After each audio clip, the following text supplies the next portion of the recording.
A very good morning, everybody, and welcome to yet another webinar on draft legislation brought to you by SIOS this morning. My name is Niels Norkeer. I am the Chief Executive Officer of the South African Institute of Occupational Safety and Health, SIOS. Just for our guests online this morning, SIOS is a SAQA recognized professional body that registers occupational health and safety practitioners professionally on designations, and the designations that's registered on the SAQA NQF is technical member, graduate member, and chartered member.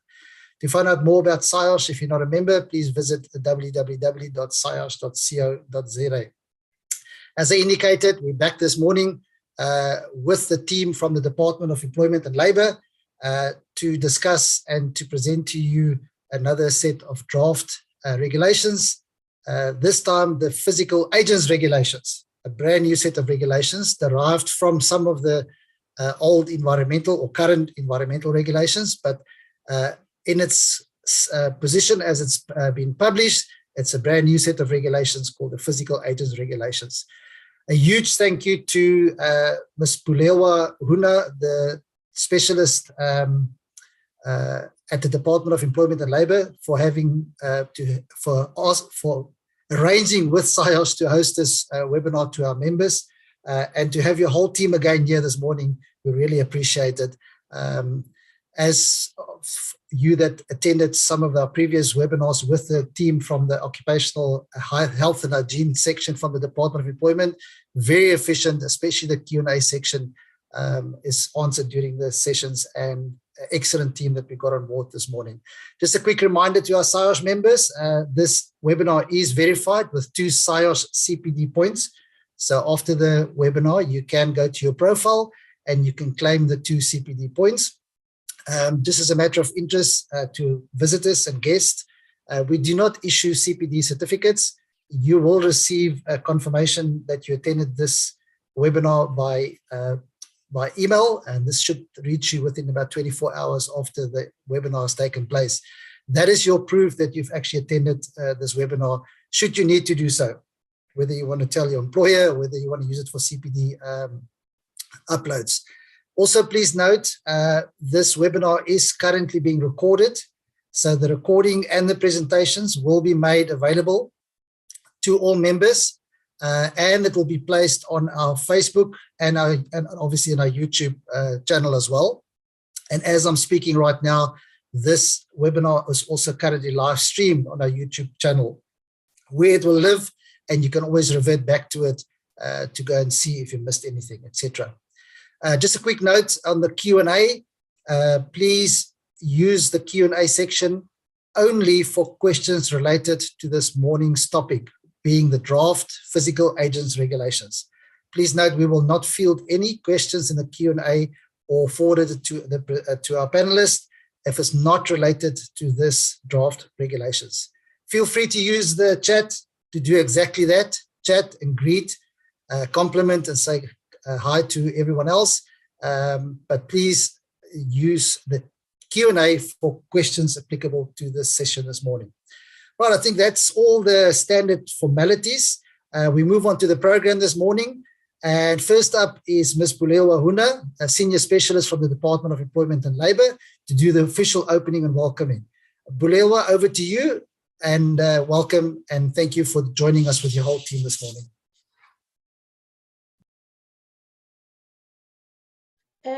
Thanks, Niels, for this opportunity to partner with SIOS again in bringing the draft physical agents regulations to our stakeholders.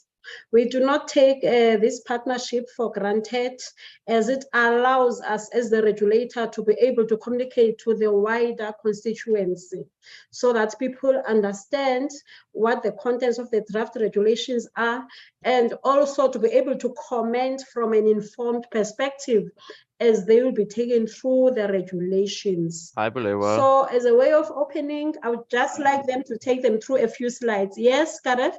Apologies, can you just try your screen share again or go into full mode, please? Okay, I'll stop sharing and share again. Thanks. It seems like it was just loading there. Thanks, Bulewa. Okay.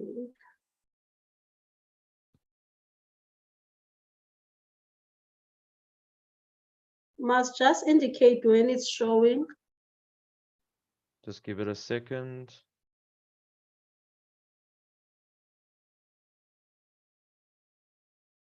Yeah, it just seems to not be going into full screen mode. Have you received it on your site? Warren did say that he sent it, but unfortunately, because of the connection issues on your guys' side, I have not received it yet. Warren, if you can hear us, as discussed, if you can try and share, please. Yeah. Thank you. Okay, let me stop sharing. Thank you, Bulewa. Yes.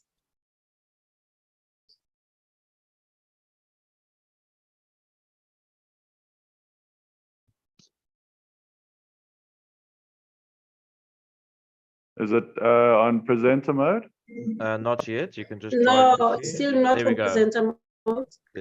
There we go. Yes, It's working, yes. guys. Thanks, Thanks so Warren. much. Okay. Okay, as already indicated, this webinar is on the draft physical agents regulations that have just been promulgated by the minister, giving all constituencies a 90-day period to comment. So this webinar is bringing you information so that when you comment from informed perspective. Can move to the next slide, Warren. So as we are part of the global community as South Africa, the statistics from the ILO indicates that about 4% of the world's gross domestic product is due to accidents and work-related diseases. That is money that is lost, and that is money that could have been used to improve the lives of the workers, and they also improve whatever preventive measures are put in place in the different workplaces. As the department, we do not accept the proposition that when you get employed, you should be injured or you should suffer from an occupational disease. So we say injury and disease do not go with the job. You should go and retire or resign as you were employed if all parties play their role. Next slide.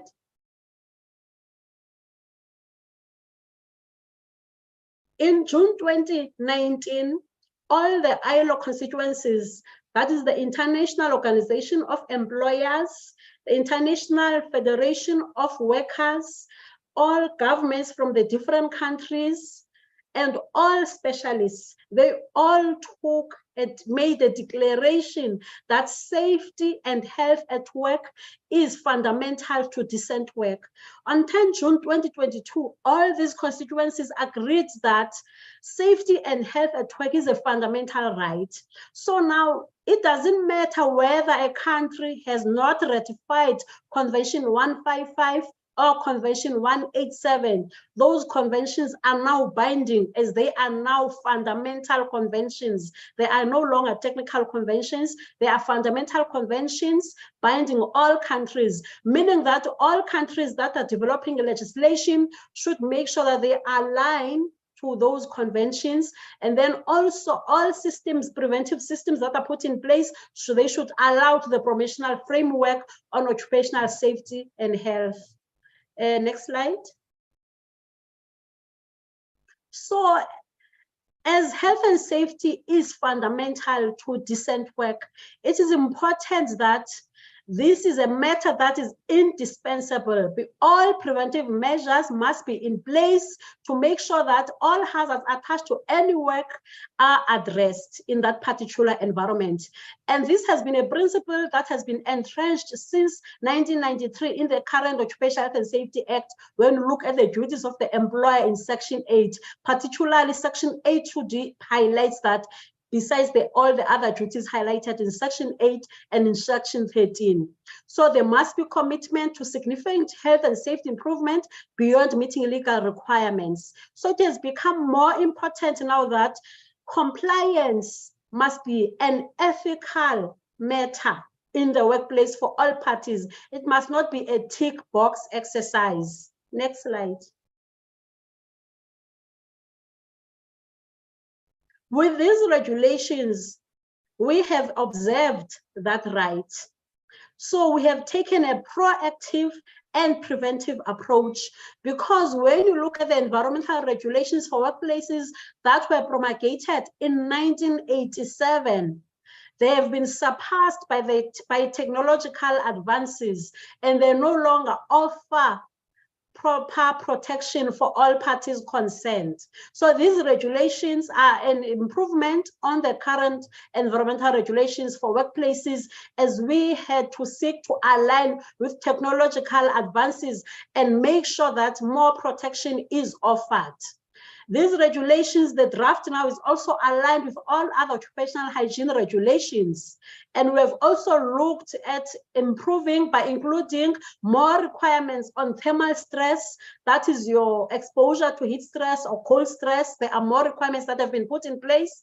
And we've also improved on illumination requirements and also indoor air quality aspects, as this becomes a critical aspect.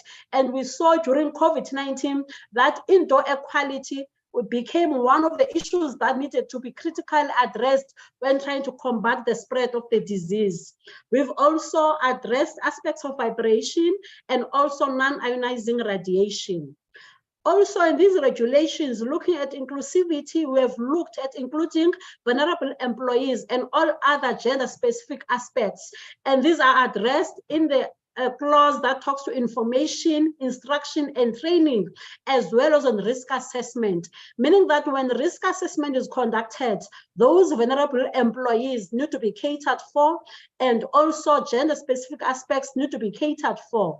And this will inform the training material that will be used to train all workers or other parties that need to be trained in that particular environment.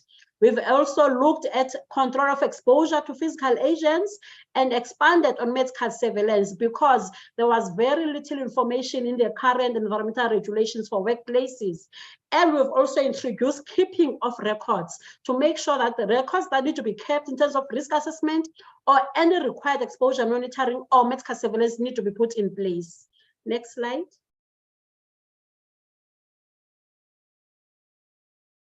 So I just want to bring to your attention, delegates, these regulations, they only apply within the scope of the Occupational Health and Safety Act as prescribed in the OSH Act. Because our scope of application as the Department of Employment and Labor is prescribed in the OSH Act, meaning that all regulations that have been promulgated by the Minister in terms of Section 43 of the Act, they are within the scope of the Department of Employment and Labor. And also I want to highlight to you that this is a draft, and these regulations are not yet applicable. And these webinars are meant to inform you about the contents of the regulations, so that when you comment from an informed perspective. Also, this is not a training session. This is only an awareness session, which we have decided as the department, every time we publish a regulation for comments, let us bring our stakeholders on board to make sure that they understand the intention of the legislature and also the approach that is being taken by the regulator. So the comments that you put on the chat box, they are not taken as public comments. There is a prescribed form that Mr. Malone will show to you, whereby we will need to complete and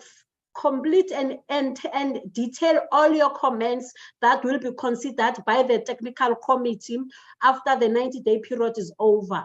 Consideration does not mean that all what we have proposed will be accepted, because when you write legislation, you look at a balanced approach, because there are different parties in the technical committee. We've got organized business, we've got organized labor, and there are also specialists in the different fields. So all parties will deliberate on the comments received and also come up with a final draft that will be presented to the Ministers' Advisory Council for their consideration. Next slide.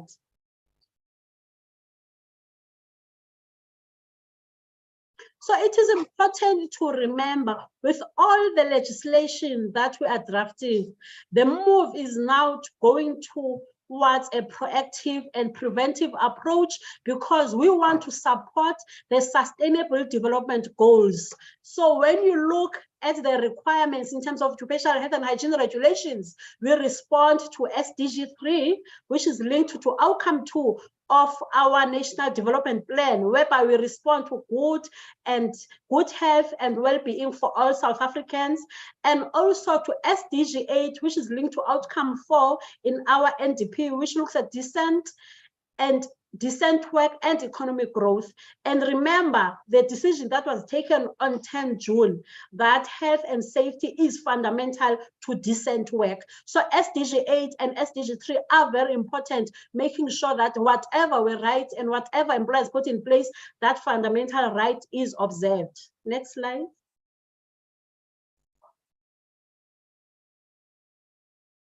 As we are part of Africa, we also respond to Agenda 2063.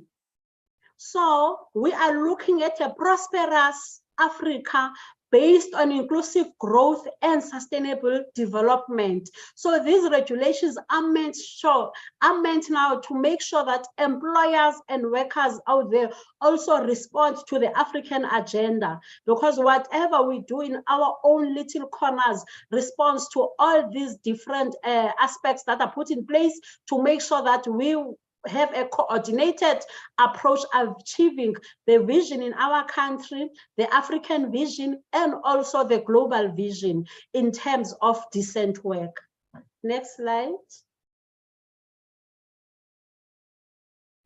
As indicated, these regulations are supporting a preventive component, because this is a preventive approach and this is a proactive approach. So it is going to support the preventive component to make sure that there are reduced accidents, reduced injuries, reduce occupational diseases, improve quality of life, or products or services that are offered. Because whatever we do, wherever we are, in terms of legislation, in terms of the systems that are put in place at the different workplaces, we support the economy in our country. Next slide.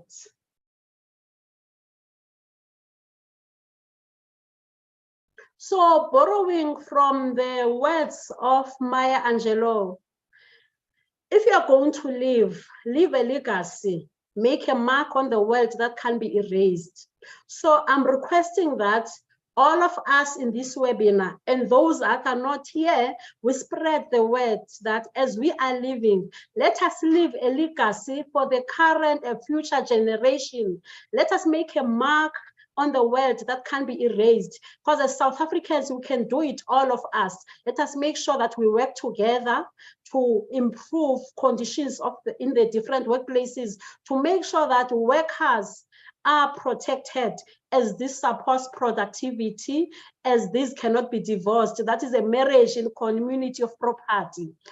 Observing health and safety as a fundamental right and improve productivity, that's a marriage in community of property, and that is for profit and loss.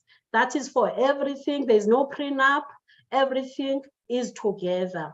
Thank you.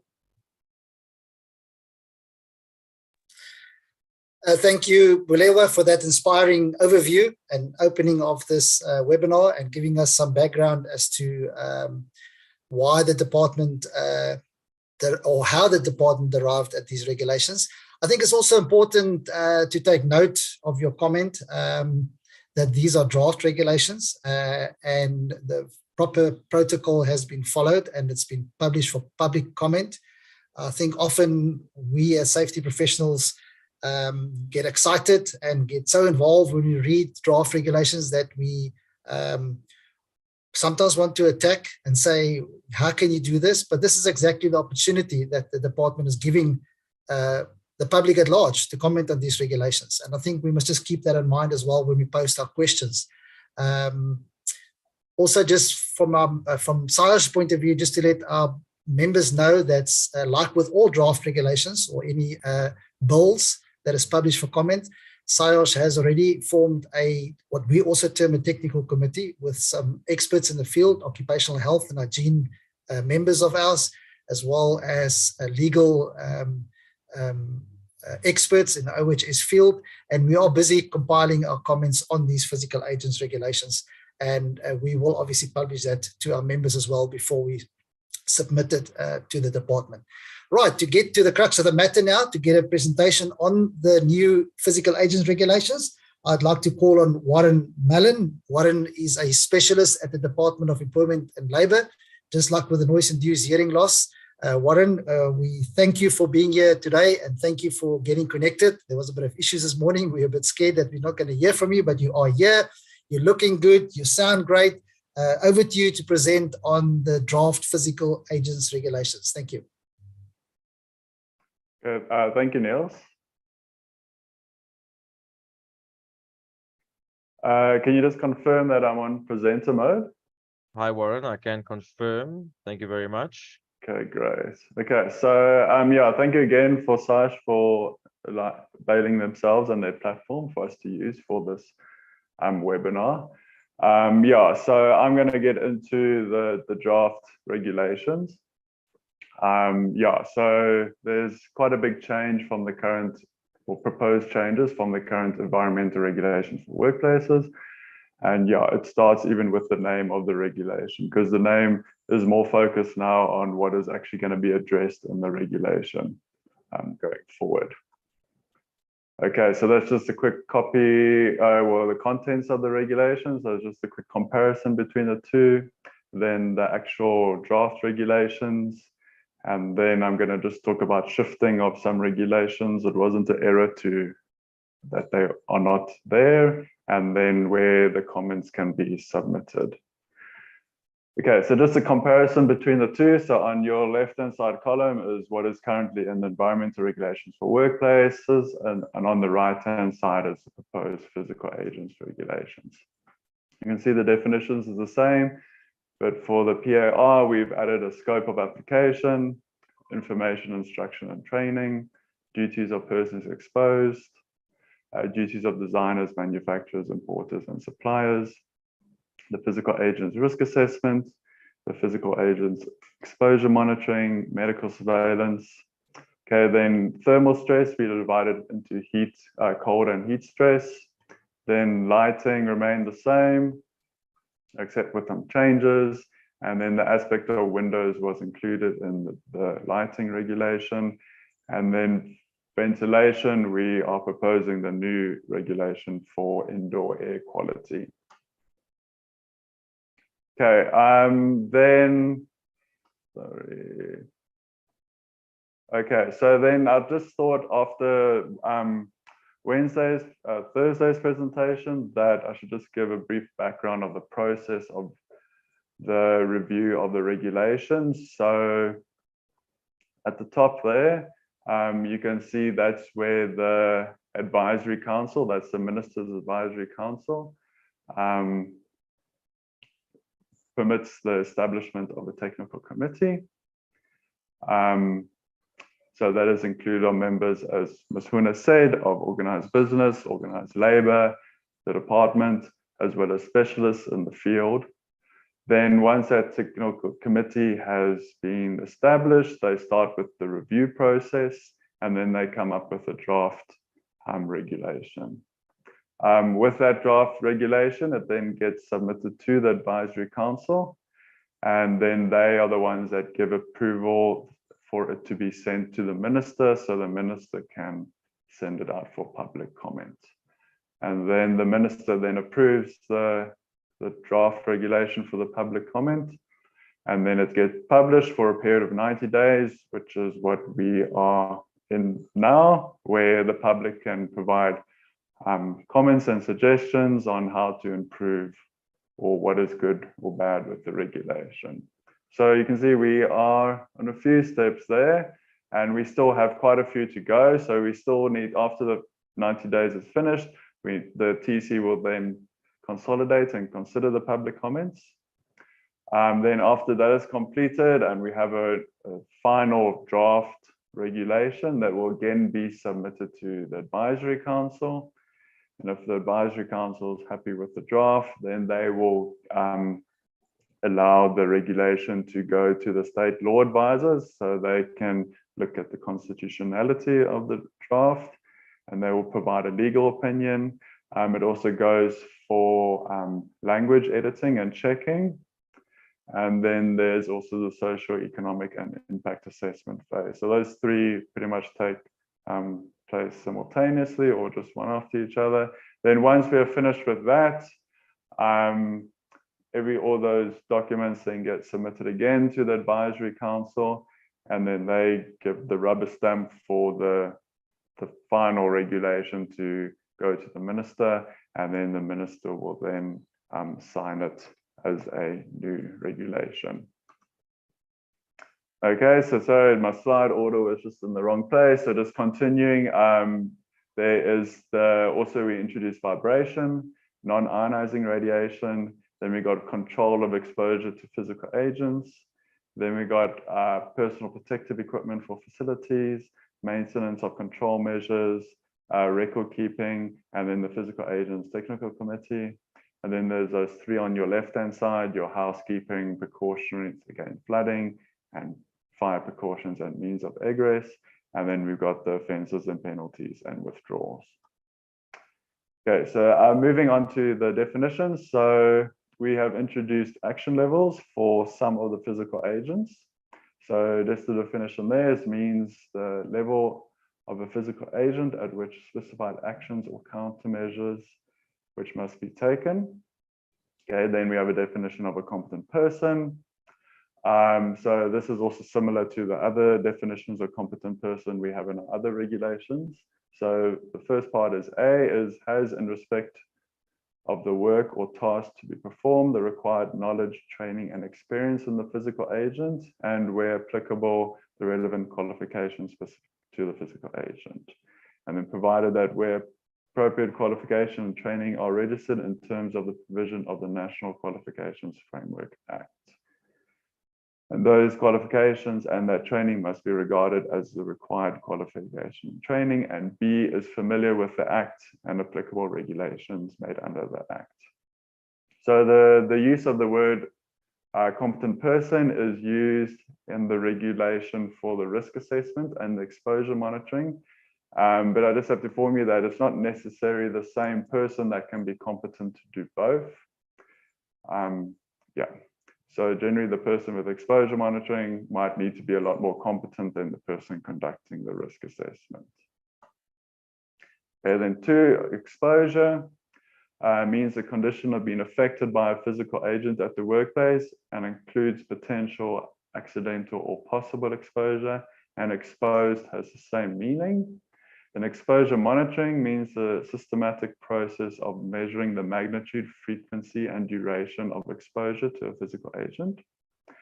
Then hand-on vibration, because that is included in the vibration regulation, means the mechanical vibration to which is transmitted into the hands and arms during a work activity. Lighting means the application of light to a scene, objects, or their surroundings so that they may be seen, and illumination has a corresponding meaning. Then non-ionizing radiation means a series of energy waves composed of oscillating electric and magnetic fields traveling at the speed of light, and includes a spectrum of ultraviolet light, visible light, infrared, microwave, radio frequency, and extremely low frequencies. Okay, then occupational exposure limit means the limit value set by the Minister for Physical Agent in the workplace. Then the definition of what an actual physical agent is implied to be is it means a source of energy which may result in injury or disease after exposure, and includes but not limited to cold stress, heat stress, vibration, non-ionizing radiation, and illumination. Then vibration means the mechanical oscillation of an object about an equilibrium point. And then, as mentioned earlier by Musfuna, the introduction of vulnerable employees. So this means an employee who is at higher risk to injury, disease, or complications. Then whole body vibration means mechanical vibration which is transmitted into the body when seated or standing through the, so at the bottom of my slide is just doing a work activity, sorry. Okay, Moving on to the second regulation, which is the scope of application. So these regulations shall apply to A, any employer or self-employed person who carries out work at a workplace, which may expose any person to a physical agent in that workplace, and B, any designer, manufacturer, importer, supplier of machinery or plant for use in a workplace. And then the provisions of Regulation 3 shall not apply to a self-employed person. Okay, then Regulation 3 is information, instruction, and training. So yeah, those of you who were in the webinar on Thursday, the wording is very similar to the proposed noise-induced hearing loss regulations. So one is an employer who undertakes work which exposes an employee to a physical agent must inform and consult the relevant health and safety representative or health and safety committee for that workplace of the intention to conduct a physical agent's risk assessment, physical agents exposure monitoring, and the training program, which is going to be further in the regulation.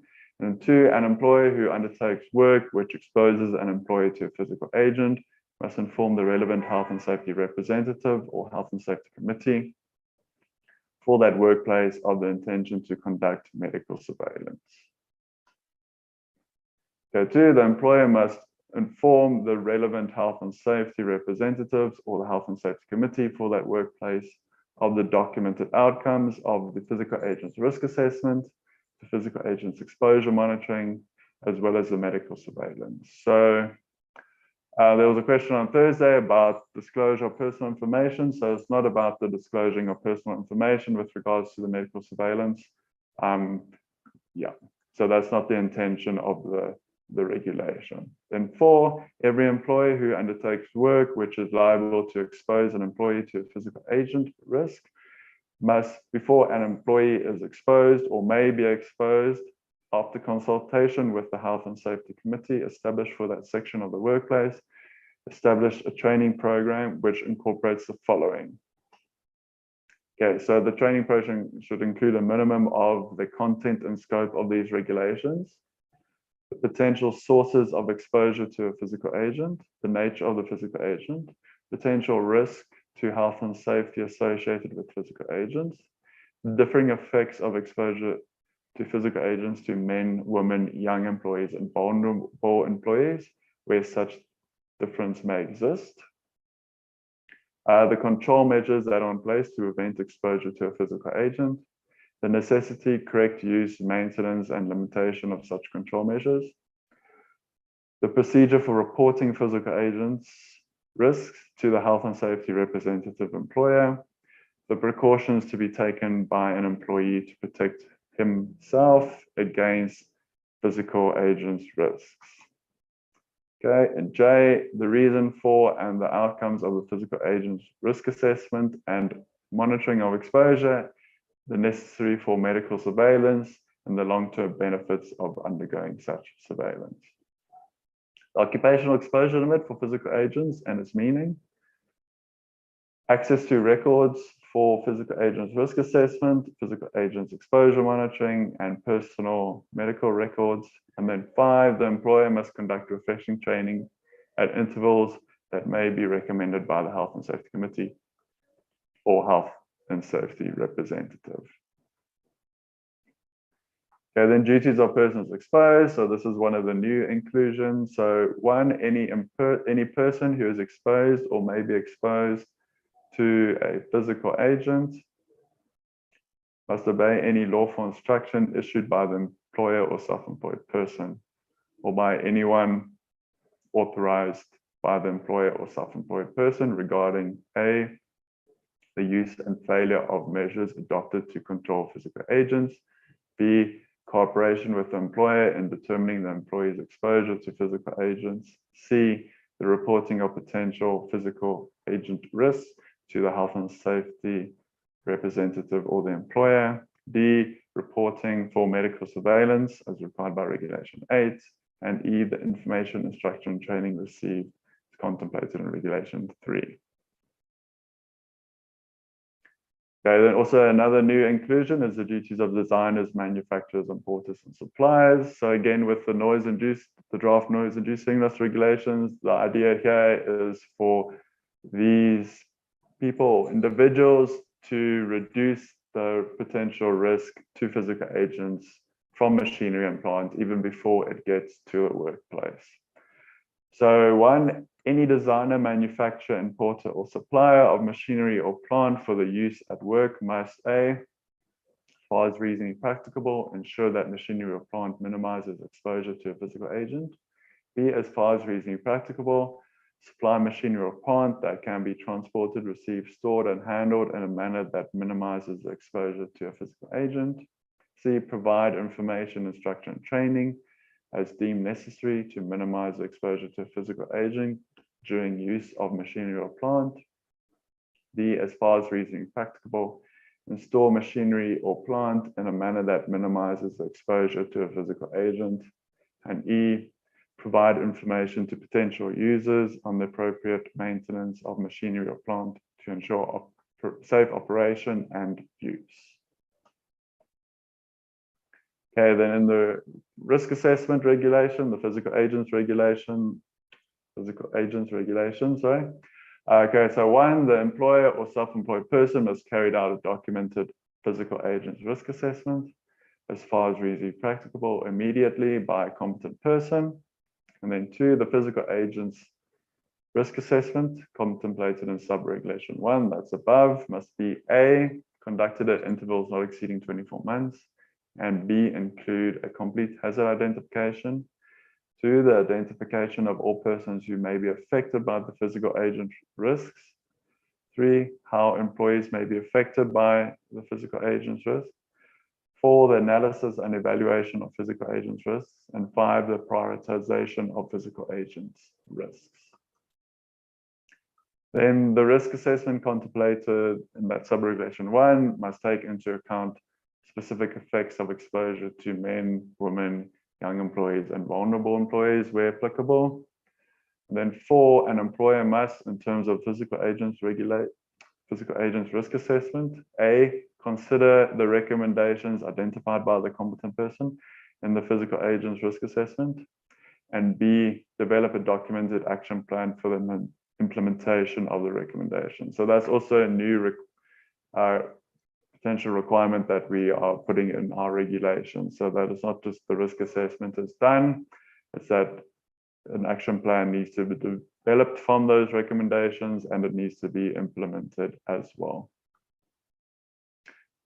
Then moving on to part 5. So this is the review of that particular risk assessment. So the employer must review the physical agent's risk assessment made in accordance with that sub-regulation 1. If such assessment is no longer valid, control measures are no longer effective, there's technological or scientific advances allow for more effective control methods. D, where there's been a change in the workplace or work methods, the type of work carried out, or the type of machinery, plant, or personal protective equipment used to control the exposure. E, if an incident occurs, and F, medical surveillance reveals an adverse health effect where a physical agent risk is identified as a contributor. Okay, then exposure monitoring for physical agents. So this is where a physical agent's risk assessment or review of such an assessment indicates that any employee may be exposed to a physical agent risk assessment or at or above the occupational exposure limit. An employer must ensure that that physical agent's exposure monitoring program implemented at the workplace is A, representative of the employee's exposure to a physical agent, and B, conducted by a competent person in the identified physical agent. So that would mean that the person, if it's, for example, for vibration, then that person would have to be competent in vibration. And if someone is deemed competent, say, for example, in illumination, and you monitoring vibration, then obviously then there's a mismatch between those two competencies there. Then 2, the physical agent's exposure monitoring program, referred to in sub-regulation 1, must include the quantification of exposure levels and comparison to the occupational exposure limit for a particular physical agent. 3, an employer must conduct a physical agent's exposure monitoring at a frequency determined by the physical agent's risk assessment or at intervals not exceeding 24 months. And 4, an employer must, in terms of the physical agent's exposure monitoring, A, consider the recommendations identified by the competent person in the physical agent's exposure monitoring report, and B, develop a documented action plan for the implementation of the recommendations. So similar to the risk assessment, it's now that once you receive the report from the competent person of the exposure monitoring, the employer will have to go through those recommendations and then from that draft a documented action plan for the implementation of such recommendations. Okay, moving on to medical surveillance. So an employer must establish, implement, and maintain a documented system for medical surveillance, which is overseen and approved by an occupational medicine practitioner if A, the physical agent's risk assessment or physical agent's exposure monitoring indicates, or in the opinion of an occupational health practitioner, the relevant employee must undergo medical surveillance, and there are techniques to identify the disease or adverse health effects as far as reasonably practicable. Okay, then 2, the medical surveillance includes at least the following. A, an initial health evaluation carried out by an OMP immediately before a person commences employment or placement and consists of 1, an evaluation of employees' medical, occupational, and exposure history. 2, an appropriate clinical examination. And 3, any other medical tests which in the opinion of the OHP is necessary. Then B, a periodic health evaluation must be performed at intervals corresponding with the health risks and the health status of the employee, but which must not exceed intervals of 24 months. And again consists of 2A, 1 to 3. So that's the evaluation of the medical, occupational exposure history, the appropriate clinical examination. And C, any analysis of the health data to identify trends. And D, an exit health evaluation, again consisting of the ones that were mentioned in the initial health evaluation. Then 3, the document system of medical surveillance must be approved by the occupational medicine practitioner. And 4, after concluding the initial and periodic health evaluation, the occupational health practitioner must ensure that the employer is informed in writing of the outcome of an employee's health evaluation. So again, it's not disclosing personal information, it's just providing the employer with feedback in a general point of view, so that they can add that information to their risk assessment and to the exposure monitoring. Okay, now getting onto the individual physical agents, the individual regulations for the particular stresses or physical agents. So the first one is cold stress. So subject to the provision of subregulation 2, which is coming, no employer must require or permit an employee to work in an environment in which the average environmental equivalent chill temperature taken over 4 hours is below 10 degrees Celsius, unless the employer takes reasonable measures to protect such employee against the cold and further takes all precautions necessary for the health and safety of such an employee. So currently it is 6 degrees Celsius, but the TC, we try to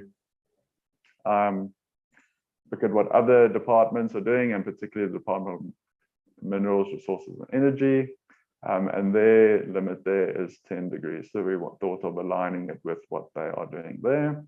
And number 2, no employer must require or permit an employee to work in an environment in which the average environmental equivalent chill temperature is below 10 degrees Celsius, provided that A, the maximum exposure of the employee does not exceed the periods as stipulated in table 3. The employee is provided with dry, whole body personal protective clothing and equipment with adequate insulation. Then 3, the physical agents exposure monitoring program, which is referred to in Regulation 7.1, must take into account both dry bulb temperature and air velocity when determining the average environmental equivalent chill temperature, and must be taken over at least 4 hours during the coldest period of employee shift. And C is conducted during the coldest quarter of the year as determined by the physical agent's risk assessment. So what the department has realized is that employer X, they will do exposure monitoring for cold stress currently, and they will do it in the middle of January or December and at 12 o'clock midday. And obviously that is not really a true representative exposure of what the employees are exposed to. So that's what was the thinking behind that requirement. Okay, then just going to table 3 quickly. So this table is the same as that what is currently in the environmental regulations for workplace. The only difference is the 10 degrees, lower than 10 degrees, as what was mentioned in the regulation above. Okay, moving on to heat stress. So subject to the provision of subregulation 2, an employer must require or permit employee to work in an environment in which the time-weighted average WBGT index determined over 1 hour period does not exceed 30 degrees. But then 2, an employer must, where the time-weighted average WBGT exceeds action level of 27, must A, provide training to expose employees on adverse health effects relating to heat stress exposure and the precautionary measures to be taken, and B, subject exposed employees to a heat acclimatization program.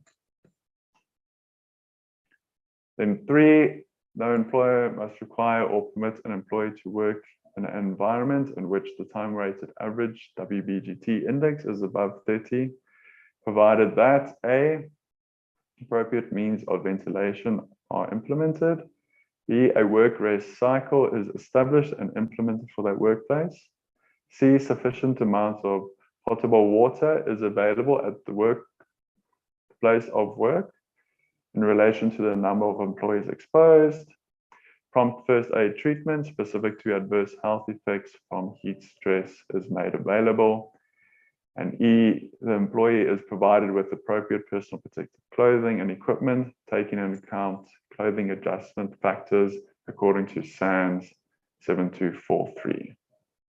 So there's slight changes from the current heat stress requirements, particularly different action level, what to do at the action level, what to do at 30 WBGT, and then also take into account other issues such as clothing factors as well. Then 4, the physical agents exposure monitoring program referred to in Regulation 7.1 must A, be conducted in accordance with the latest version of SANS 7243. So that SANS document has a methodology in it for the taking of the heat stress. So yeah, the competent person would need to follow that and indicate that in the report that they are issued. Okay, then just moving on to, we have a table 1 for occupational exposure limits and action levels for physical agents. So there it is just a brief summary of the cold stress and heat stress. So heat stress action level is 27. There's no action level for cold stress. The OEL for cold stress is 10 and heat stress is 30. And then the unit is degrees Celsius, and then there's WBGT, and then duration for cold stress is 1 hour. And for heat stress, it is over 4 hours. Okay, so moving on to lighting. So an employer must provide illumination in the workplace in the form of either natural light, artificial light, or a combination thereof. 2, an employer must ensure that as far as reasonably practicable, illumination be provided in the workplace to carry out work without risk to health and safety by taking into account luminance levels, glare uniformity, flicker, hazards or specified workplaces, and hazardous or specialized operations. So currently the regulation for lighting does refer to luminance level, glare, uniformity, and flicker. The flicker is that stroboscopic effect that's mentioned in the regulation. But yeah, so the inclusion now is of the hazardous and or specialized workplaces and operations. So then with respect to the illuminations provided in terms of sub-regulation 1, an employer must ensure that illuminance provided for the workplace is in accordance with the minimum illuminance values specified. Okay, then 1, in table 5 of interior workplaces, provided that where a workplace is not referenced in table 5, the minimum illuminance level for table 6 will apply. Sorry, just a second.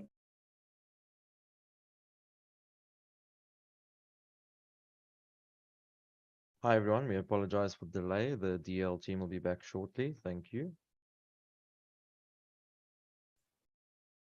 Sorry about that. It looks like some of my colleagues lost connectivity. So yeah, just moving on.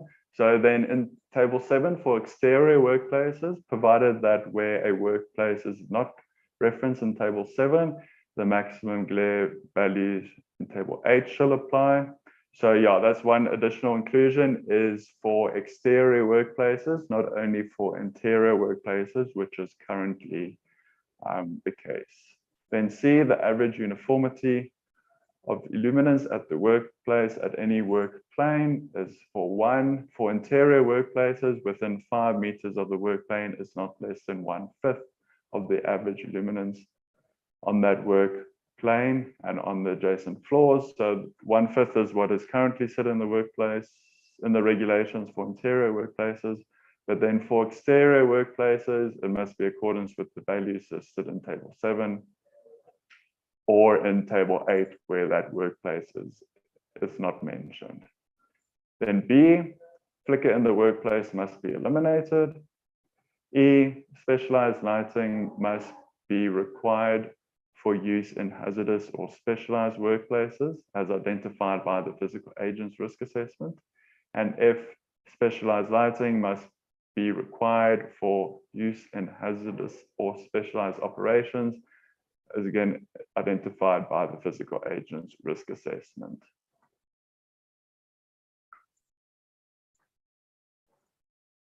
Oh, sorry, there was a delay there. Then 4, with a view of the emergency evacuation of interior workplaces, every employer must, in such workplace, provide emergency sources of lighting, which are such that when activated, and illuminance for A, escape-proof lighting must not be less than 1 lux at floor level. B, emergency escape lighting must not be less than 5 lux at floor level to emphasize the existence of potential workplace hazards and the location of safety equipment. C, lighting in an emergency exit must not be less than 5 lux at floor level. And D, workplace or operations where it is necessary to stop machinery or shut down plant or processes before evacuating the workplace, or where dangerous materials or the present or dangerous processes are carried out, the illuminance must not be less than 20 lux at floor level. A little bit of a mouthful, that one. Number 5, an employer shall ensure that emergency sources of light prescribed in subregulation 3 are A, capable of being activated within 25 seconds of the failure of the lighting prescribed in subregulation 3A, B, and C, and 2, half a second of the failure of lighting prescribed in subregulation 3D. B, will last long enough to ensure that safe evacuation of the workplace. C, are mounted at a height of not less than 2 meters above floor level and are not aimed between 10 degrees above and 45 degrees below the horizontal plane to which they are installed. And D, are kept clean and good working order and tested for efficient operation at intervals of not more than 3 months. Okay, then the last few requirements for lighting is that lighting measured and monitoring program must be conducted according to, for A, SANS 10114 Part 1 for interior lighting, SANS 103891 for exterior lighting, and then SANS 10114 Part 2 for emergency lighting. And D, the lighting measured contemplated in those regulations above must be conducted by a competent person.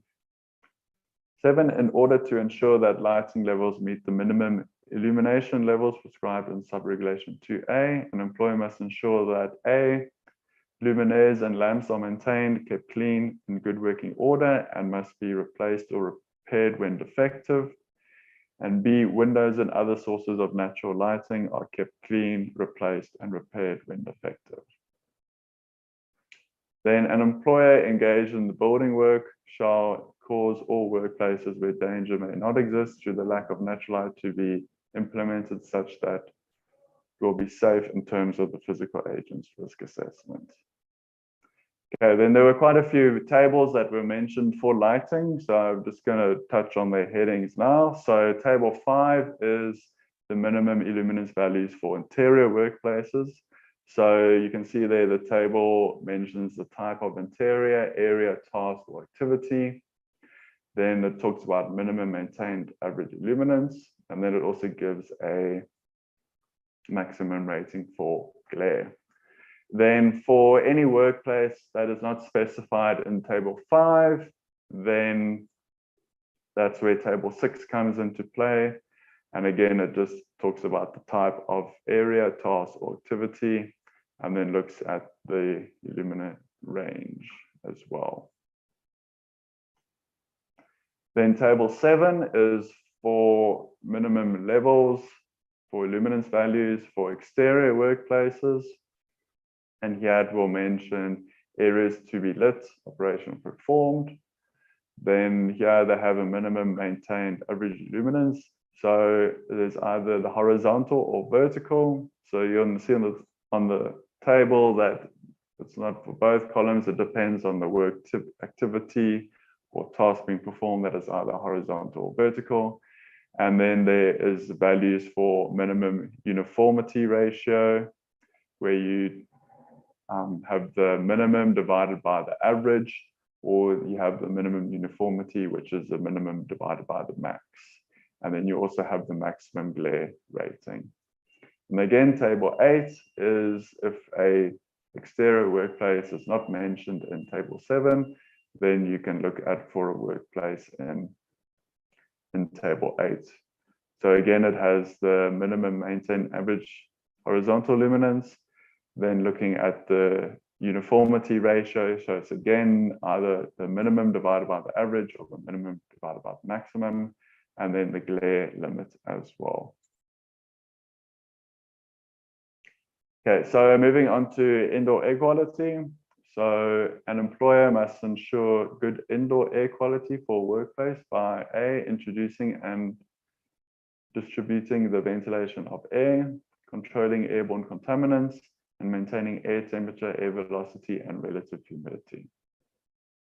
The employer shall ensure that the risk from exposure to employees to hazardous biological, chemical, and physical agents impacting on indoor air quality is, as far as reasonably practicable, either eliminated at the source, diluted through either natural and/or artificial ventilation system, or filtered through the use of a filtration system. Okay, the employer must ensure that the artificial ventilation system, referred to in sub-regulation 2, complies with the air requiremements for the different types of occupancies listed in Part O of the National Building Regulations. That's SANS 10400. The employer must ensure that the artificial ventilation system, again referred to in sub-regulation 2, is tested by a competent person at intervals as per the original manufacturer's specifications, but not exceeding 24 months.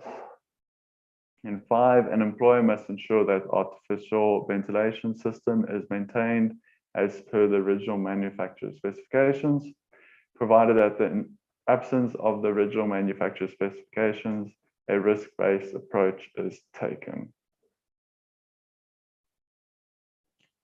Moving on to 6, the physical agents exposure monitoring referred to in Regulation 7 must take into account the following parameters. So for thermal comfort, it needs to include air temperature, air velocity, and relative humidity. For airborne contaminants, include carbon monoxide, carbon dioxide, and other applicable hazardous chemical agents. Then also mold and other applicable hazardous biological agents. Then we have air changes per the type of occupancy as well. Okay, then there's also table 4, which has guideline levels for indoor air quality parameters. Yeah, so these aren't the same as occupational exposure limits because, say, for example, for carbon dioxide and carbon monoxide, there are already OELs for those substances because those are for health effects levels. So yeah, so the indoor air quality parameter for air temperature is between 20 and 28 degrees Celsius, and that's for the dry bulb temperature. For air velocity, it's between 0.1 and 0.8 meters per second. For relative humidity, it's between 30 and 60, that's percentage. And then for carbon dioxide, it's not to exceed the outdoor concentration by more than 600 ppm. And then for carbon monoxide, it's 10 milligrams per cubic meter. Okay, moving on to vibration. So when I was going through the definitions, we mentioned hand, arm, and whole body vibration. So those are the 2 vibrations that the regulation looks at. So subject to provisions of sub-regulation 2, no employer must require or permit an employee to work in an environment in which the time-weighted average occupational exposure limit determined over a period of 8 hours does not exceed the OEL for hand, arm vibration, or whole body vibration stipulated in Table 1. I'll get to Table 1 in an upcoming slide.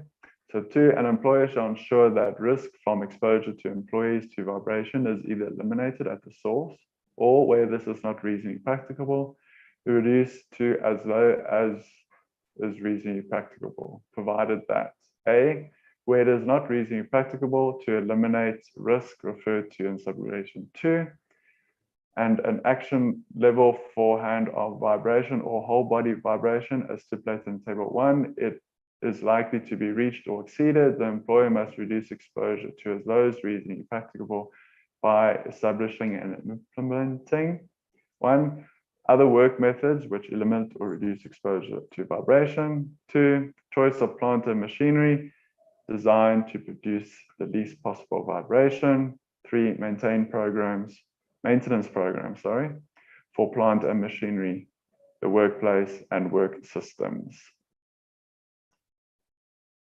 Then 4, the design and layout of workplaces, workstations, and rest facilities. 4, provide training to expose employees on adverse health effects relating to vibration exposure and the precautionary measures to be taken.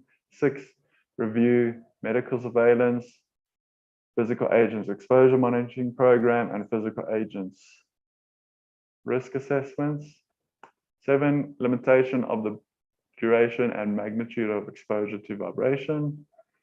8, appropriate work schedules with adequate rest periods. And 9, the provision of clothing protect employees from cold and damp. So there's specific protection to cold and damp, not to vibration. Then B, subject to subregulation 2A, an employer must ensure that employees are not exposed to vibration at or above the occupational exposure limit, and where such limit is exceeded, must reduce exposure to vibration to below the occupational exposure limit. 2, identify the reasons for that limit being exceeded. And 3, modify the control measures taken in accordance with sub-regulation 2A to prevent it being exceeded again. Okay, so the physical agents exposure monitoring program referred to in regulation 7.1 must A, for whole body vibration, be conducted in accordance with the latest version of SANS 2631, and B, for hand-arm vibration, for monitoring to be representative of an employee's exposure, it must be conducted along each axis for roll, pitch, and yawn. So those are the official terms for those 3 axes, the X, Y, and Z. Be a minimum of 1 exposure cycle, normalized to an 8-hour time weighted average, then provided for the event of multiple sources of vibration. The partial exposure values are combined and normalized to an 8-hour time weighted average. In the case of plant or machinery, which needs to be held with both hands, monitoring must be conducted on each hand, whereby the exposure is determined by reference to the higher value of the 2, and be conducted during the coldest period of an employee's shift, because cold and vibration have a synergistic effect with each other. Okay, then again, referring back to that table 1, our occupational exposure limits and action values. So there for hand-arm vibration, for both of them, for hand-arm vibration and whole body vibration, the unit is meters per second, and they're both over 8 hours. But for hand-arm vibration, it's 2.5, and that's the action level, and the exposure limit is 5. Then for whole body vibration, the action level is 0.5 meters per second, and the occupational exposure limit is 1.15. So yeah, these OELs and action levels were sourced from international sources, mainly the European Union and the United States. So yeah, that's just giving a background of where these were taken from or sourced from. Yeah.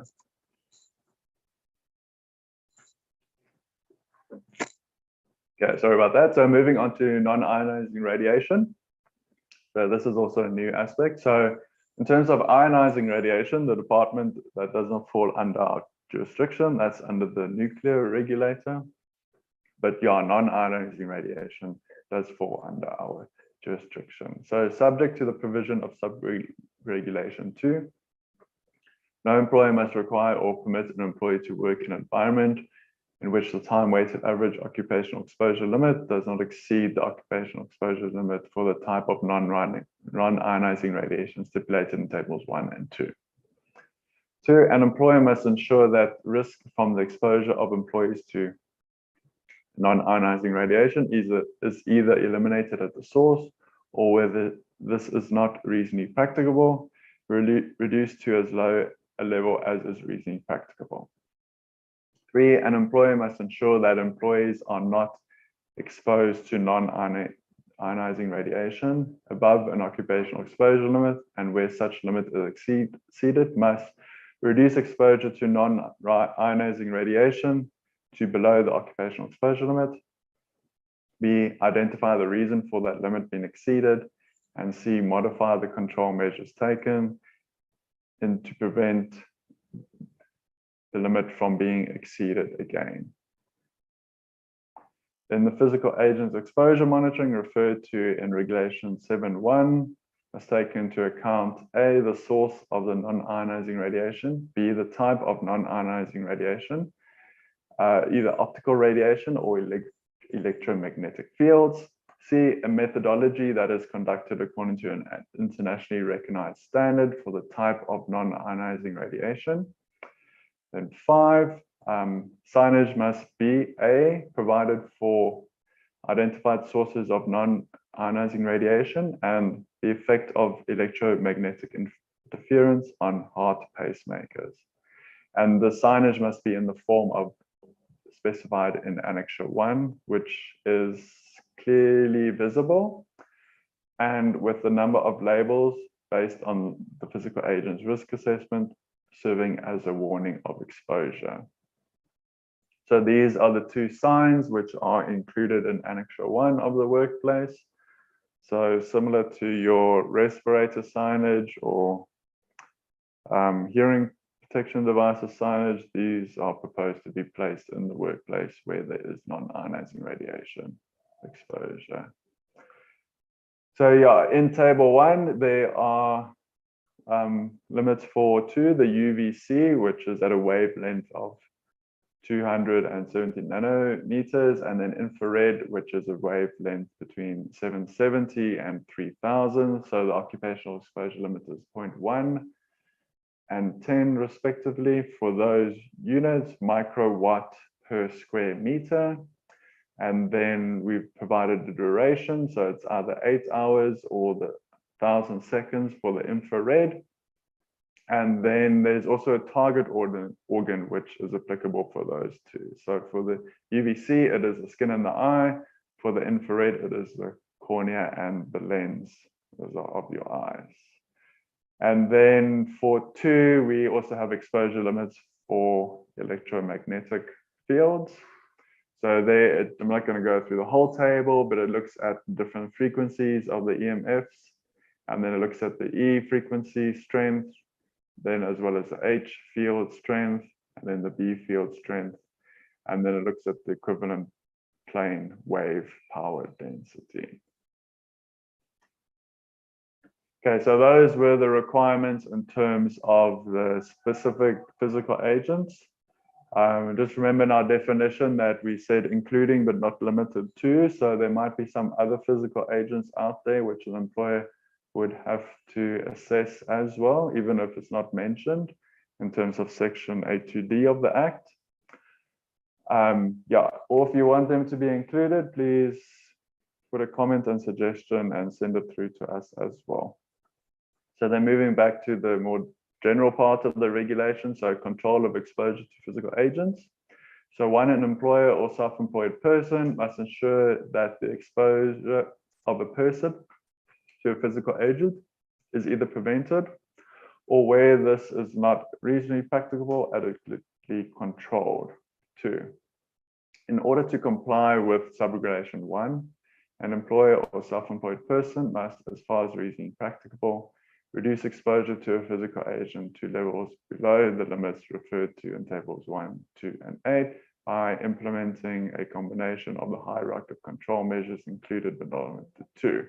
Sorry, I think that 8 is supposed to be a 3, but not limited to engineering control measures, administrative control measures, and the use of personal protective equipment and facilities. 3, an employer must ensure that an employee who is exposed to a physical agent receives information, instruction, and training with regards to the correct inspection and use, and reporting of failures of control measures as implemented in sub-regulation 2. Then moving on to personal protective equipment and facilities.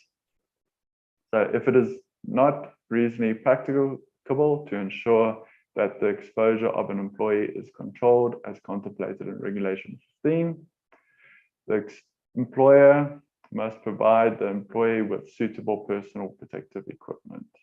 2, where personal PPE is provided, the employer must ensure that A, is capable of reducing the exposure to the physical agent concerned.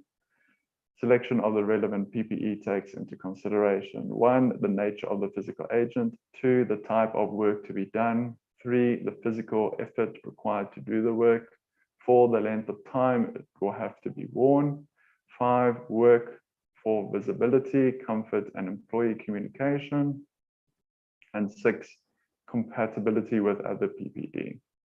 And C, information, instruction, and training and supervision are provided. Reusable PPE is kept in hygienic condition and effective working order. E, is readily available to exposed persons. F, storage facilities provided when not in use. And G, is used or worn by the employee. By enforcing its use through providing adequate supervision.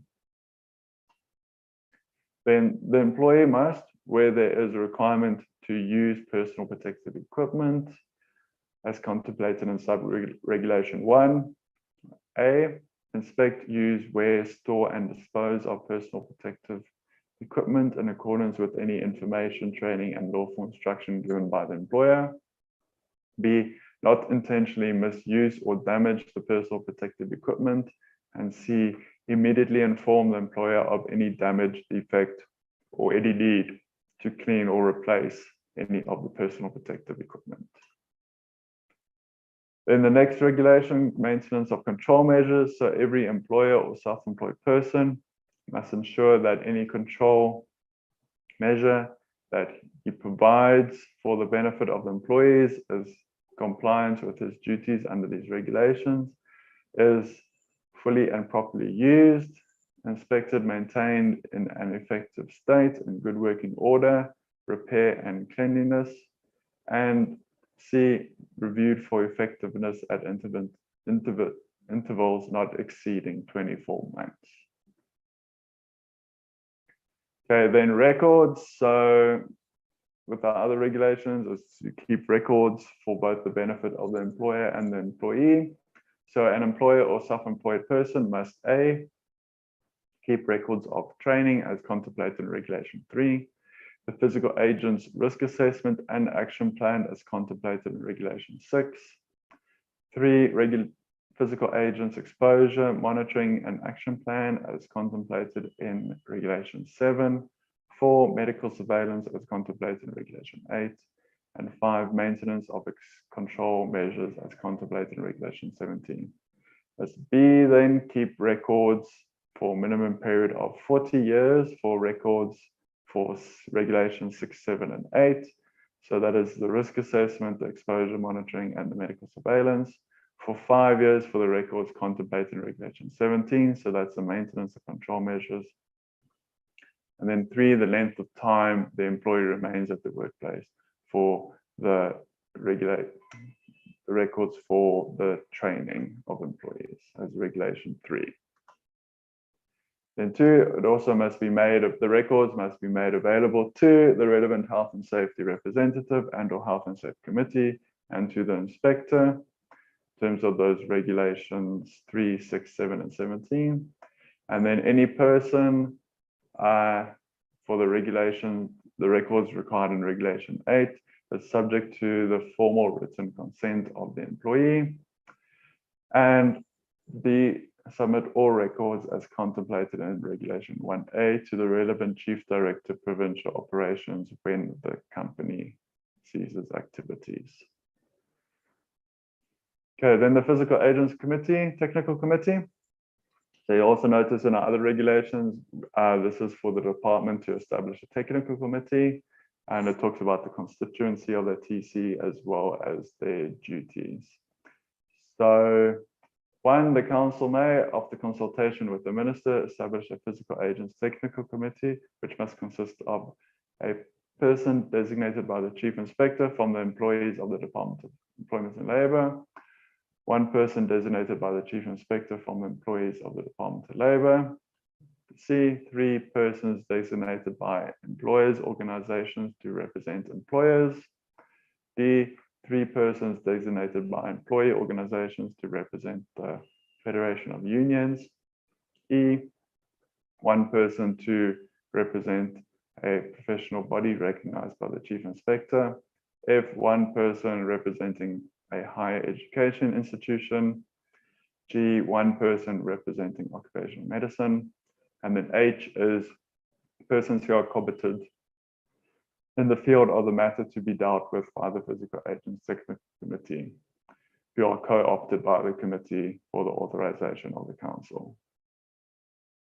Then the council may A, appoint members to the physical agents technical committee for a period that the council may determine at the time of the appointment. B, after having afforded a member a reasonable opportunity to respond, discard such a member at any time for reasons that are fair and just. And C, appoint a new member to replace the person who was discharged. Then the Physical Agents Technical Committee must A, advise the Council on physical agents related matters, including but not limited to code, standards, and training requirements. B, make recommendations and submit reports to the Council regarding any matters to which these regulations apply. C, advise the Council regarding any matter referred to the Physical Agents Technical Committee by the Council. And D, perform any other function for the administration of the provision of these regulations that may be requested by the Council. And E, conducted work in accordance with the instruction and rules of conduct framed by the Council. So yeah, that technical committee is mainly for the Department of Employment and Labour to implement. And then yeah, just moving on to the final bits of the regulations. So you got offences and penalties. So any person who contravenes or fails to comply with the provisions of regulations 3, 4, 5, 6, 7, 8, 9, 10, 11, 12, 13, 14, 15, 16, 17, 18 shall be guilty of an offence and be liable for conviction or fine or to imprisonment for a maximum of 12 months. And in the case of continuous offence, to an additional fine of 200 Rand for each day to which the offence continues, or additional imprisonment of 1 day for which each day to which the offence continues, provided that the period of such additional imprisonment shall in no case exceed 90 days. So these offences and penalties are still aligned, which is what currently mentioned in the Occupational Health and Safety Act. So until that is changed, this is what the penalties are prescribed for. Okay, then as I mentioned in my content side, that there are 3 regulations if you compare the draft PAR to the environmental regulations, which are not there. So we did not forget about them or leave them out. So with discussions through the technical committee, it was proposed to the advisory council that the regulations for housekeeping, precautions against flooding, and fire precautions and means of egress do not fall under the scope of the physical agents regulations, but they are more general safety requirements. So it was proposed to the advisory council that those 3 regulations get moved as is to the general safety regulations. And then when that technical committee is established and reviews that general safety regulations, they will look at the whole general safety regulations and including those 3 regulations. But the time that they will be moved, it will only be at the time of when the physical agents regulations, the final draft is then promulgated by the minister. So at the moment, it's still the same. Yeah. Then just in closing, comments, please can you submit them on the prescribed form, which was sent out with the regulation, as well as the closing date, which is the 21st of January, 2023. And then please send them to both myself and Elukhethi. And also please note that I will respond if I receive it. So if I haven't responded in a week or so, or a couple of days, please just do a follow-up with me to make sure that I received it. But from my side, thank you again for your for listening to me for the presentation. And yeah, we'll be here to answer any questions of clarity that is needed. Thank you very much, Warren, for going through the draft regulations and also pointing out what is new and what has changed, and also telling us what's going to happen to the couple of sections of the environmental regulations that's going to stay behind. So that's very clear. We did urge members to post their questions in the Q&A. I think it's approximately 22 questions that's already been posted and answered. There is some more coming in. Warren, if I can just ask you to maybe stay there, because I'm sure you will answer the remainders. There's about 2 or 3 questions that we're going to take live. This was during the time when the rest of your team got rudely interrupted by internet connection. So I'll just read them out for you quickly. I might not exactly understand the question, but perhaps you guys will, because you are from the department and you obviously wrote the regulations. There's a question from Tatiana. Why 4 hours for heat stress? We cannot afford to induce 4 hours exposures and levels contributing to heat stress. Does the question make sense to you? And have you possibly got an answer with your team? Okay, so the current regulation, the exposure period for monitoring is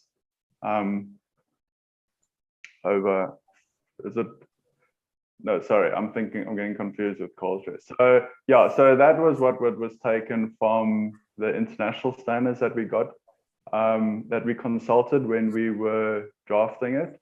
So Tatiana, if you have another suggestion, yeah, please feel free to submit a comment and a suggestion, and then the TC will look at it.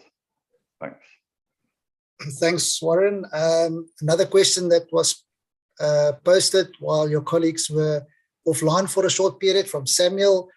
For cold stress measurements, does the regulations imply that the same instrumentation as for heat stress be used? If so, is there a difference between cold stress for outdoor workers versus indoor workers, in brackets, chillers?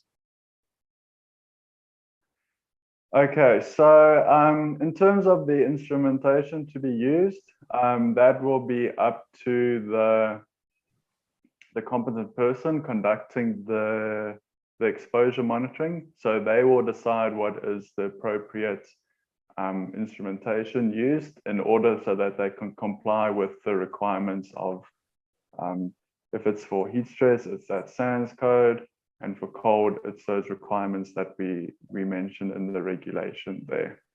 So yeah, in terms of the second part of the question, I don't quite understand what they're referring to cold stress, and then for indoor workplaces. Yeah, it will be up to the employer to actually establish what is the best instrumentation and the best methodology to be used accordingly for each one of those. Thanks. Thank you, Warren. I just want to, at this point, just a reminder to all of the attendees that are still online, please don't forget to click on the Q&A to view all the questions and answers. We will let this webinar run for a couple of minutes after the closing, so it might be worth your while just to see what questions were posted and what the answers was. Whilst Lise is typing a reply to Corley Fentus question, perhaps a question from my side, Warren.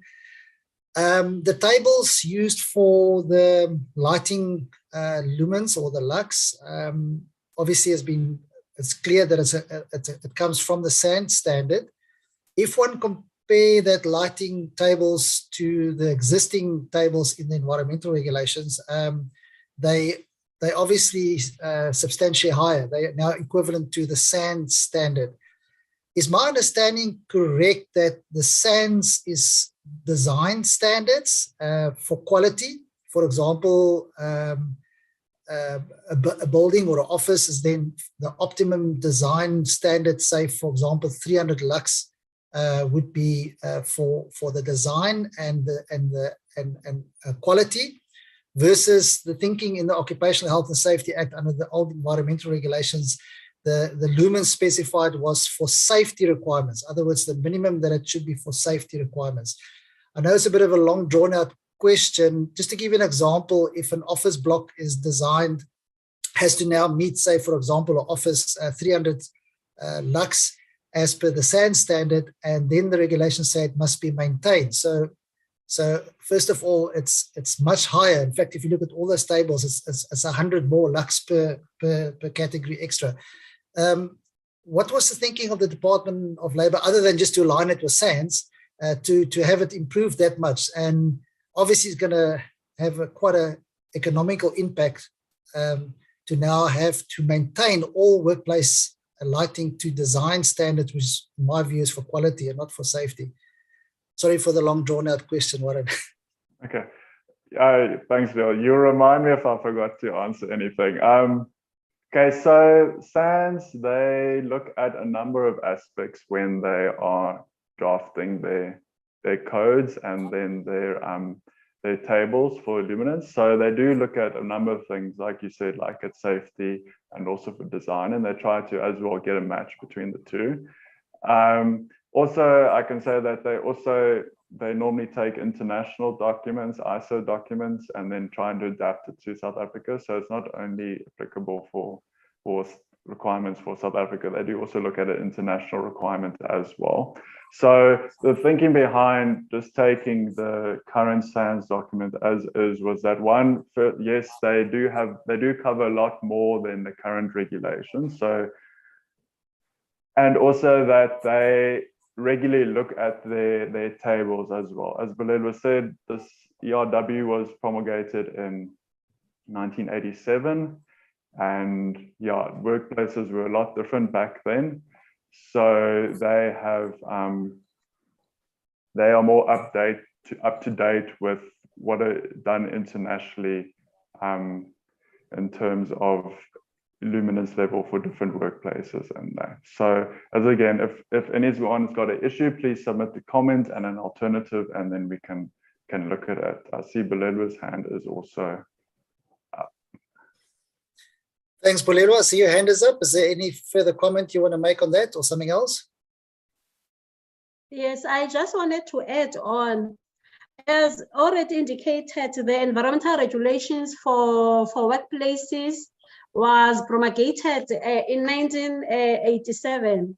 So due to advanced technological changes, we've been receiving a lot of requests.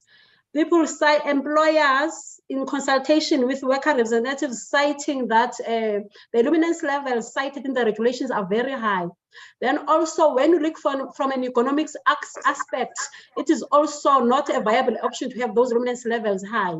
Hence the department now, based on the number of exemptions that we have been receiving and processing over the years, that influence the change in the regulations, and also based on the appeals that we have been receiving, because currently those regulations are enforceable. Inspectors are serving notices, and currently we are getting appeals based on the notices that the inspectors want the luminance levels complied to. So we have to look at a balanced approach. So industry has already moved to using more better illuminance levels, because also looking at green building requirements and so forth, energy efficiency and so forth. So that's how we took the approach to accommodate what already industry is putting in place. Thanks, Niels. Thank you, Bulelwa. Elise, if I can maybe call on you to just come on and maybe pose this question to Warren. I see you indicated you would like to answer this question or get this question answered live, if you don't mind. Yes, great. Thank you. Thank you, Niels. Yeah, I think it's just a matter of clarity, but it would probably be good to be doing that live. So Corley is asking, what influence does the ambient temperature have on the vibration emitted by a piece of portable equipment? She knows that cold temperature will increase the risk to the worker, but how does it influence the amount of vibration produced by the equipment? Warren, if you could just clarify on that, please. Okay, I see Corley is also asking for sources. Yes. I can't remember if she was at the SIRE conference, but there was a good presentation there with regards to vibration and how it affects employees. But yeah, so in terms of the vibration that it gives, that the plant or machinery gives off, that is not what changes. The influence is the cold temperature and and how the cold temperature affects the employees' hands when they are holding that particular plant or machinery giving off vibration. So yeah, that's why it was mentioned in issuing personal protective equipment that is for the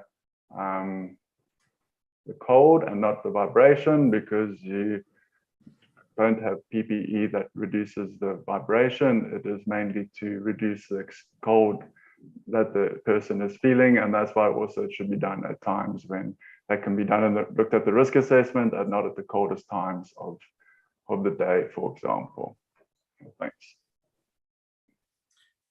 Thank you, Warren. Just have a quick look here and see if there's any further questions here. Peter John, I see he's busy marketing himself here, so that's not a question. Jacob Hutchinson, why are your minimum illumination levels for emergency route not included in the fire precaution regulations equal? Should these not be aligned with the values and time requirements provided under the TT sections? That's obviously the National Building Regulation SANS 10400. Okay, so yeah, Jacob, when we were looking at the emergency routes, we did not want to refer straight to the SANS document in that particular equation, because we had some experts on our TC that were Illuminance experts, and yeah, from the discussions with them, we looked at, so I just want to move that, at how we could kind of summarize and come up with a kind of an ideal situation for those particular situations. So that's how we came up with those values. If you have any other suggestions, please submit them and the prescribed form, and then we will look at it. Thanks, Warren. Seeing that we still got some time left, there's a further query on the measuring of vibration during colder periods. Still unclear. Is there anything further that you can add with regards to the reply already given?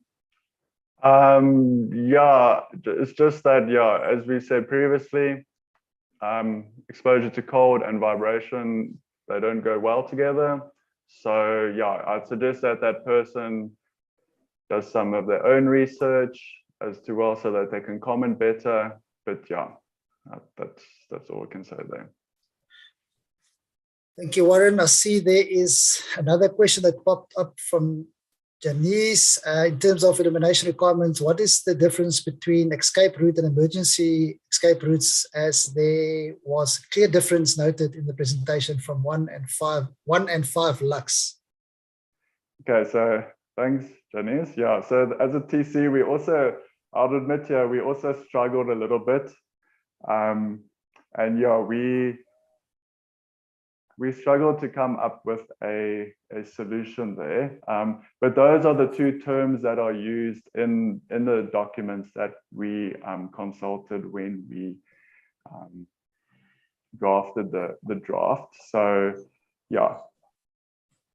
And those were the limits that were associated with those two explanations. So again, please, if you have a suggestion that can be put forward to the TC, you're more than welcome to submit a comment. Thank you. Thanks, Warren.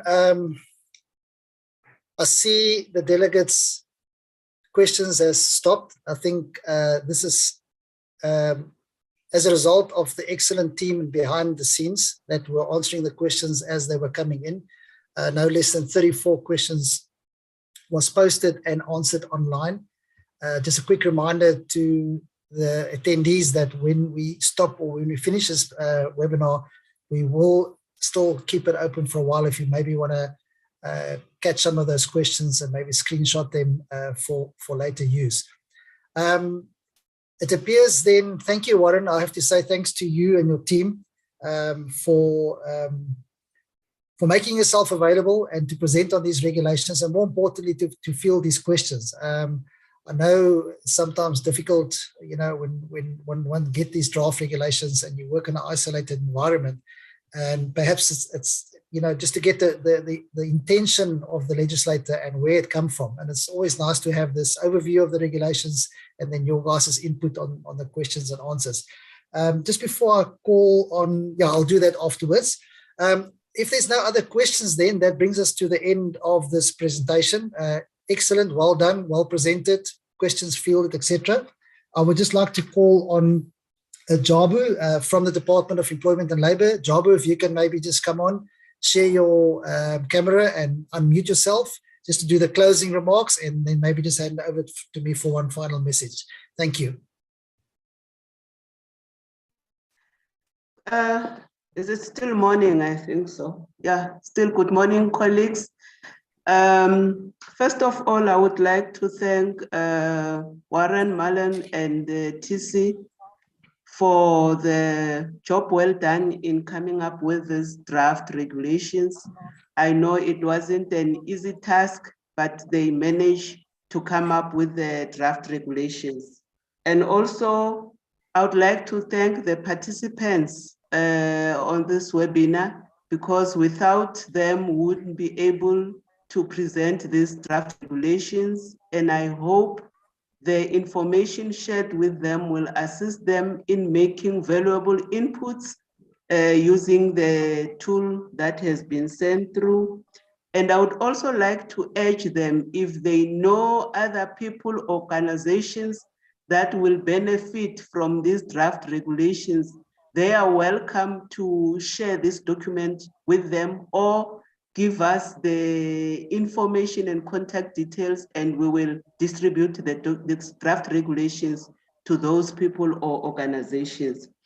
Also, lastly, we would like to thank SIOSH, who are always willing to host our webinars. Your participation in this really assists the department to spread the message to all the stakeholders. And I would like to urge everyone, please, we are looking forward to your inputs so that these regulations will benefit both employers and employees. And as Ms. Huna has said, occupational health and safety it's a fundamental right now. Therefore, we need to make sure that whatever regulations we are putting out there, they benefit both employers and employees. And I wish you all the best in your endeavors. Thank you. Back to you, Niels. Thank you, Jabu. I can assure you it's an absolute pleasure for SIOSH to host these webinars. We got eager members that want to participate, that want to comply and help their employers and their clients to comply. So these webinars is worth gold to us and our members to have this discussion with you. We really appreciate that. Just in closing, a quick reminder then to everyone that's still online that this webinar was recorded, and the recording link plus the presentation will be made available to all SIOSH members. That will be sent to you directly via newsletter. However, it will also be on our Facebook page and as well as on our YouTube page. Also a reminder to the SIOSH members that the webinar was CPD verified by SIOSH for 2 CPD points. So SIOSH members can claim the 2 CPD points on their profile. The guys know how to do it. And then finally, just to thank Bulewa and your team again from the Department of Employment and Labour for making yourself available to present these webinars using SIOSH as the platform. Thank you, everyone. Have a good day. Goodbye.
Mic check, mic check.